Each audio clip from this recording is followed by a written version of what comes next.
Welcome to the Dangerous Goods Learning Series. In this video, you will learn 6 important rules for submitting safety data sheets at Amazon. Rule number 1. Submit a safety data sheet at listing creation if one is available, when notified by Amazon to do so, or if a safety data sheet previously submitted is no longer valid.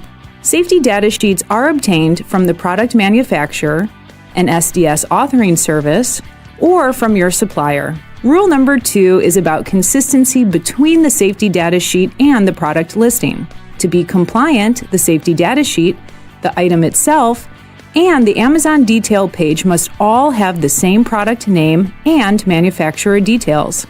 Rule number 3. The safety data sheet submitted should be issued or revised in the last 5 years, otherwise it may be rejected. Rule number 4. The safety data sheet must be available in the language or languages required for each country the item is being sold in. In addition to language requirements, safety data sheets must also be compliant with any other local regulations and standards.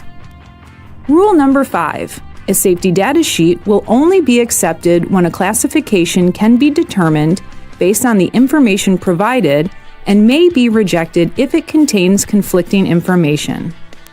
If you have conflicting details, address the discrepancy with the author of the safety data sheet. Lastly, rule number 6.